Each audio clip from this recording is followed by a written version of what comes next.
All right, so let's now continue with this and bring in Professor Kholofelo Rakubu, a criminologist and acting head of Department of Safety and Security Management at the Tshwane University of Technology. Prof, a very good afternoon to you, and thank you so much for joining us just to weigh in on what we've been seeing. So what do you make then, Prof, of what we've heard at the Madlanga Commission over the last 2 days, especially as it relates to the money flows and the financials between, Northwest businessman Suliman Carrim, as well as attempted murder accused Vusimuzi Ket Matlala, as it relates to that multi-million rands SABC contract.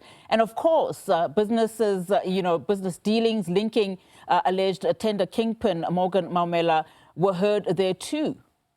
Good afternoon, and thank you for having me. A very complex testimony that I think South Africans were much awaiting for, because this witness has been mentioned quite a lot in the previous testimonies.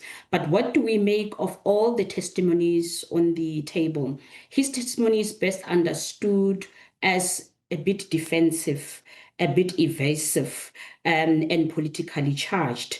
I find clearly a self-preservation preservation narrative where he tried to frame himself as a victim of threats, which may be genuine, but also function as a shield against scrutiny. And again, the issues around the money flow, the financial flow, paints a different picture of a victim, takes away issues around threats, shows partnership, and deals away with and also explain the information omission, because we saw a debacle, we saw a struggle wherein his legal team tried to push a particular narrative where we saw an obstructionist tendencies, because we saw back and forth between him, his team, illegal team, particularly with Justice Madlanga, because he's suggesting attempt to delay proceedings and to try to control the narrative. Why did they try to control narrative? Because I think they tried that tactic because they did not have substantive evidence to then explain the information, particularly financial flow, that is on the table. So this explains all the previous delays, trying to give evidence in camera, trying to question the legitimacy of the commission, all because they understood that the WhatsApp text or information that the commission has they do not have substantive evidence to counter-argue, to even explain money laundering activities that are very evident in the exchanges. So now we understand that why were there tactics, why were there pushbacks? Because now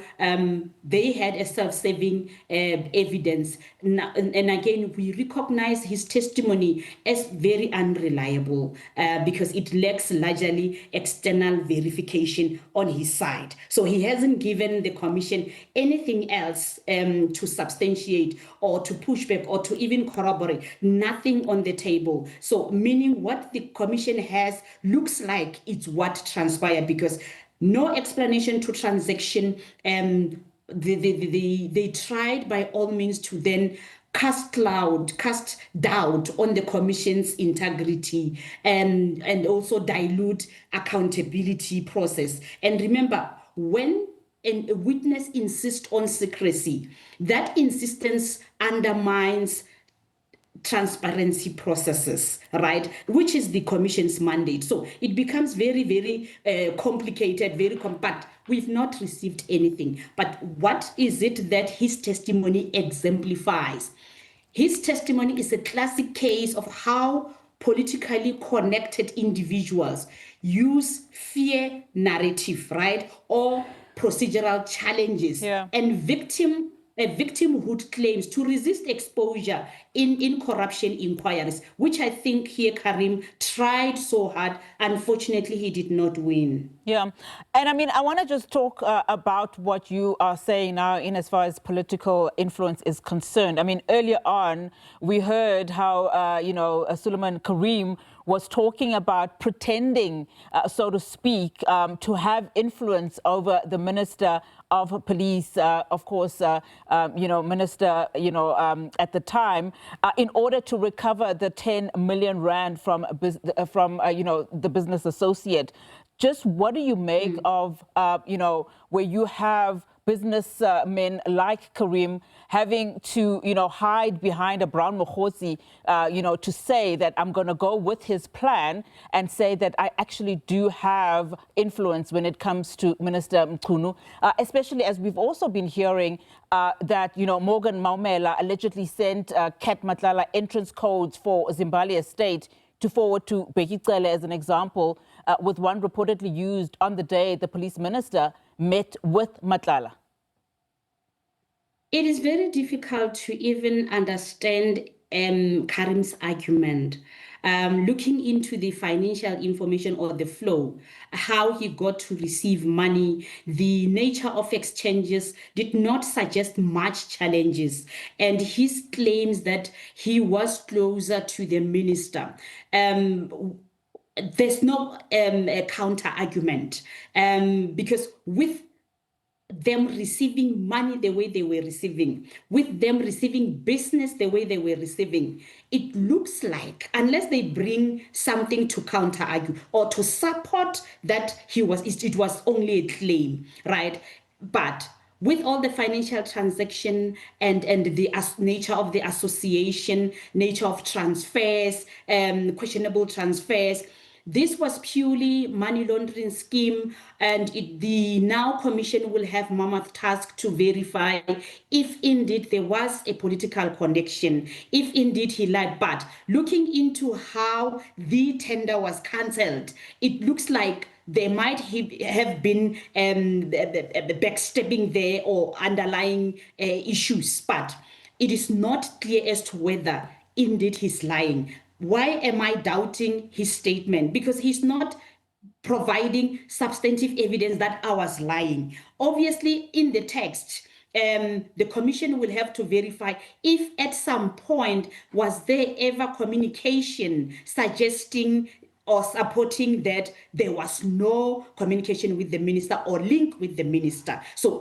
that should be verified, because he's saying I was lying. Should there be communication that suggests a meeting, that suggests transaction, that corroborate a particular allegation to them being closer to the minister, then it will then discard his narrative. At the moment, evidence at hand suggests money laundering, suggests exchanges, but it is very silent on Mchunu's role or any other minister's role, right? Besides that, they were rewarded here and there. But as to the nature of the rewarding, was how was it linked to the tender process? How was it linked to the contract itself and its subsequent cancellation? So that should be the commission's target to verify as to, if you are saying you were lying, where in the communication suggests that you were lying, and what is the nature of this transaction? Does it suggest that one is not connected? Because money was flowing, and obviously with that flow, there might be power or a particular hand pushing that money should be coming in. And that money, we now understand where it was coming from and where it was going. As for political influence or a particular political office involvement, that should then be verified, because at the moment we lack substantive evidence from the witness to support that indeed he was not even linked to any minister. Would have loved to know your take on just the heated exchanges that we saw there between Carrim's legal team as well as members of the commission. But Prof, we have run out of time, but thank you so much for your analysis and your time, Professor Kholofelo Rakubu, criminologist and acting head of a Department of Safety and Security Management at the Tshwane University of Technology.